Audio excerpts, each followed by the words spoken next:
Agora, no quadro, o reverendo responde a pergunta do nosso irmão Fernando, que é aluno presencial do Instituto e membro da nossa igreja.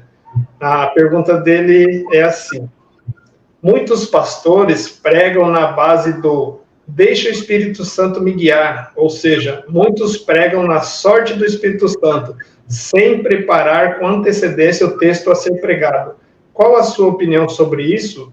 O senhor acredita ser importante estudar teologia? Muito bem. Então, vamos lá, tentar responder a pergunta do Fernando aqui. Primeiro ponto dessa pergunta é: deixa o Espírito Santo me guiar. Essa é uma visão completamente equivocada acerca das ações do Espírito Santo. E essa visão equivocada se dá justamente porque não estuda a Bíblia. Primeiro que quem inspirou a Escritura foi o Espírito Santo. E ele não vai ensinar ou não vai agir contrário ao que ele próprio nos deu para nos guiar, para nos orientar. Ele não vai nos guiar em coisas contrárias à palavra dele. A Escritura é chamada a espada do Espírito, conforme diz Paulo em Efésios, capítulo 6. Portanto, sendo assim, o Espírito Santo, ele nos guia de verdade, sim, mas ele nos guia através da palavra de Deus, na medida em que nós a estudamos. Porque ele mesmo nos diz que devemos estudar a palavra. Ele diz que nós devemos meditar na palavra de Deus. O Salmo 1 fala que o homem bem-aventurado é aquele que medita na lei do Senhor de dia e de noite. E esse meditar ali é ruminar a palavra, igual um boi faz, né, com um capim lá, ele vai e volta. Ou seja, você ficar meditando na palavra.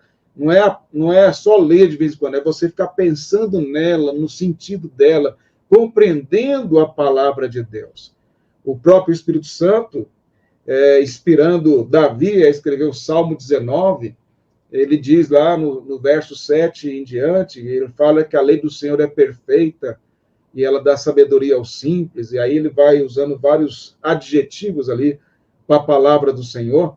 E ele mostra que a palavra de Deus, a lei do Senhor, quando ele diz a lei do Senhor, vou pegar só esse ponto do verso 7 do Salmo 19, a lei do Senhor é perfeita, ele quer dizer que a palavra de Deus, ela é perfeita, e perfeita ali quer dizer completa, suficiente para nos ensinar, porque a palavra lei lá é Torá, é instrução, ela é suficiente para nos instruir em tudo aquilo que nós precisamos saber.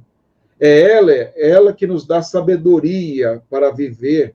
O salmista Davi, nesse mesmo salmo, no verso 19, ele fala que a palavra de Deus é mais doce do que mel, é mais preciosa do que ouro refinado. E aí ele fala que ele é admoestado pelo Senhor através da palavra. Não precisamos falar, e o Salmo 119, que é o maior salmo do Saltério, onde há vários momentos ali, praticamente quase todo o salmo, falando da lei do Senhor, da palavra do Senhor, da instrução da palavra, do quão é importante guardar os mandamentos, e guardar os mandamentos intelectualmente e no coração.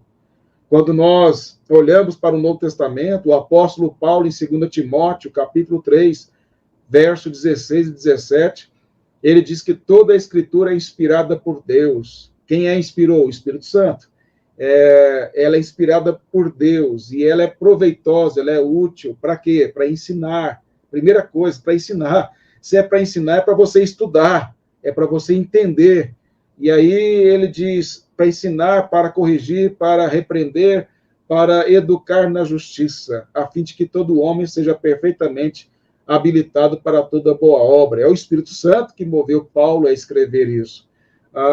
Paulo, na mesma carta, que foi a última carta dele, antes de morrer, a segunda carta a Timóteo, no capítulo 4, ele fala para Timóteo, conjura ele perante Cristo Jesus e a Deus Pai, que a julgar vivos e mortos na sua vinda, que Timóteo, como pastor, pregasse a palavra, quisessem as pessoas ouvir ou não, e tinha que pregar a palavra. Ele diz para Timóteo, na primeira carta, no capítulo, 1 Timóteo, capítulo 5, verso 17, ele fala de presbíteros, que pastores, presbíteros são pastores ali, que presidem bem e que se afadigam no ensino, deveriam ser sustentados financeiramente pela igreja, e ele diz que esses são aqueles que afadigam no ensino. Esses, por quê? Porque eles devem dedicar-se integralmente ao estudo da palavra. E afadigar no estudo ali é estudar até estressar, estudar muito a palavra. O apóstolo Paulo, mais uma vez citando, não há como deixar de citar Paulo várias vezes, ele é o homem da palavra.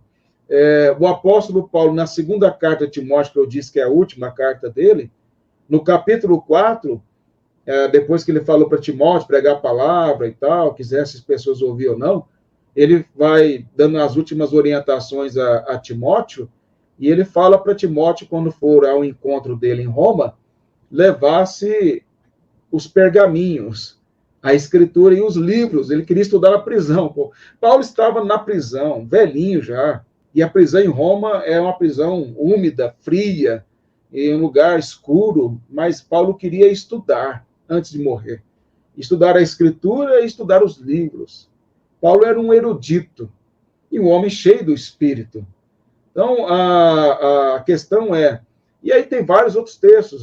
O apóstolo Pedro, na sua segunda carta, no capítulo 3, ele fala que os hereges distorciam as escrituras, o que Paulo escrevia, como também as demais escrituras, colocando o que Paulo escrevia como escritura. E ele fala que Paulo escrevia coisas difíceis de entender. Ele não está fazendo uma crítica a Paulo, está dizendo só da profundidade dos escritos de Paulo, e por isso eles distorciam o que ele escrevia. Diante de tudo isso, e vários outros textos que poderíamos citar aqui, toda a escritura nos ordena a estudá-la, a meditar nela, a aprender. Por quê? Porque a Bíblia, ela é um livro divino humano. Ela é um livro divino porque ela é a palavra de Deus, ela é inspirada por Deus, ela é esse sopro de Deus, do Espírito Santo de Deus, agindo através de homens separados para escrever. Então, ela é divina, ela é inspirada, ela é sobrenatural nesse aspecto, mas ela também é um livro humano. Por que ela é um livro humano? Porque Deus usou de linguagem humana. Deus usa gêneros literários, Deus usa gramática, Deus usa os recursos de uma literatura da melhor maneira possível, através de autores diferentes, em épocas diferentes, com línguas e culturas diferentes, para poder transmitir a verdade de forma harmoniosa. E o Espírito Santo usou um Paulo da vida, que era um erudito, criado em Tarso, que era a segunda cidade mais importante em termos acadêmicos do Império Romano, só perdia para Atenas, mas também usou um pescador como Pedro, mas usou dentro das condições de cada um, para que dentro disso pudesse se complementar. E assim ele fez no Antigo Testamento também, usando Miqueias, usando Isaías e assim por diante. Ou seja, esta é a grande maravilha que o Espírito Santo de Deus faz em usar e nos dar essa palavra que é divina humana. E não podemos desprezar a linguagem humana que ele usou, que ele escolheu. As palavras que o Espírito Santo utilizou, o gênero literário que ele usou, a língua hebraica no Antigo e aramaica, mas o aramaico é muito pouco usado no Antigo Testamento, e o grego no Novo Testamento, para nos ensinar, a partir essas três línguas mais importantes, grego e hebraico, essas duas línguas aí, para nos comunicar estas verdades, a partir da cultura dos judeus, a partir da cosmovisão judaica, da cosmovisão grega. Nós vimos agora há pouco, eu falando que João, inspirado pelo Senhor, usou uma expressão filosófica, logos, para poder fazer o ponto de contato e mostrar que o logos é Cristo. Ou seja, ele conhecia a filosofia grega. O apóstolo Paulo, quando esteve em Atenas, ele citou 2 filósofos no seu discurso lá em Atenas, o que mostra que eram homens de cultura, homens de entendimento, que conheciam. E Deus, o Espírito Santo usou esses homens. Então, o que acontece, ao meu ver, tem 3 fatores principais aí que levam pastores a dizer estas coisas. A primeira coisa é a ignorância. Ignorância não é um xingamento, não é pejorativo. Ignorância é falta de conhecimento. E, como dizia o Calvino, a ignorância é atrevida. Os atrevidos são os ignorantes. Quanto menos o camarada sabe, ele é mais atrevido para dizer coisas sobre Deus. E ele diz o que ele quiser, porque ele acha que ele é o cara. Então ele vai falando, porque a ignorância é atrevida, ele não tem temor. Agora, na medida em que o crente estuda a palavra de Deus e a história da teologia, começa a entender a complexidade de tudo isso, ele vai entender, ele vai ter medo de falar certas coisas. Ele sabe que pode ser que ele fale algo errado. E ele vai, não, deixa eu estudar sobre isso, deixa eu pesquisar, procurar os universitários, né? Procurar quem sabe mais, para aprender. Então, a ignorância é atrevida. Esses pastores que falam são guiados pelo Espírito, quer dizer para você, se tiver algum assistindo, depois quiser compartilhar, você não é guiado pelo Espírito.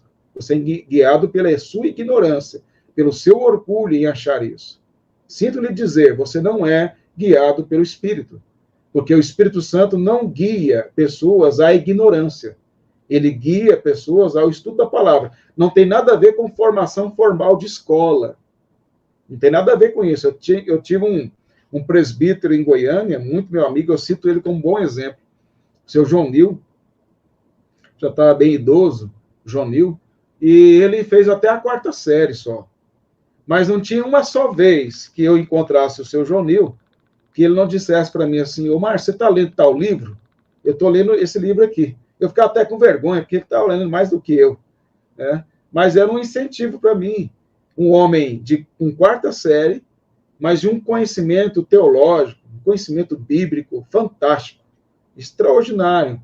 Não tem nada a ver com simplicidade, condições financeiras, não tem nada a ver com até que série foi na escola, isso não tem a ver com esforço, tem a ver com dedicação, com desejo de aprender, de poder estudar a palavra de Deus realmente, levar a sério, ter humildade de procurar pessoas que sabem mais, não há vergonha nenhuma nisso. Quando eu não sei alguma coisa, biblicamente, teologicamente, eu procuro pastores que sabem muito mais do que eu, procuro entender, e eles, quando não sabem, eles procuram outros que sabem mais do que eles. Então, é uma escada, é natural isso aí.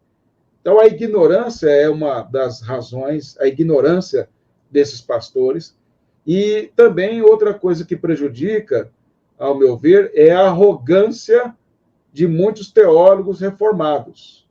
Que aí é o outro lado da moeda, tem muita gente. O problema não é a teologia, é a pessoa. Não é o conhecimento dela, é a pessoa. Vou usar um exemplo aqui, lógico, aqui, didático, para isso aí. Quando teve a Copa de 2014, teve no Brasil, teve entrevistas, Rede Globo fez lá, o programa Esporte Espetacular, né? Acho que é isso. Lá fez entrevistas com jogadores brasileiros, contando a história deles. Foi bem legal isso na época. Apesar do vexame, né, com a Alemanha no final. Mas essa parte foi legal. E aí eles entrevistaram o Ramírez. E mostrou lá toda a história dele, né, como ele sofreu e superou, ajudou a família e tal. E aí, no final da entrevista, o jornalista fala assim, pergunta para o Ramírez, você ganhou tantos títulos aqui na Europa, tem tanto dinheiro, é famoso, e como que você consegue manter a mesma simplicidade da época que você começou? Aí ele falou assim, uma coisa que eu nunca esqueci. Eu aprendi que o dinheiro não muda as pessoas. O dinheiro revela quem elas são. Então, eu vou usar isso para a teologia. O problema não é, como não é o dinheiro também, é a pessoa que usa. Não é o conhecimento teológico, é a pessoa. A pessoa que é vaidosa, a pessoa que é orgulhosa, a pessoa que por qualquer coisa se acha. Então, ela começa a aprender um pouquinho, começa a fazer um curso aqui, outro ali, começa a ler uns livros. Pode ver os teólogos de Facebook, né? Começa a debater, falar e tal, e se achar, nem aprendeu nada, não sabe nada, mas é aquela arrogância terrível. E aí isso causa, nos irmãos mais simples, que não têm esse conhecimento ou contato assim, começam a achar que todos são assim. Todos vão humilhar, vão zombar, vão brigar, conhece para humilhar o outro e assim por diante. Então, existe esse lado aí negro, vamos dizer, esse lado ruim,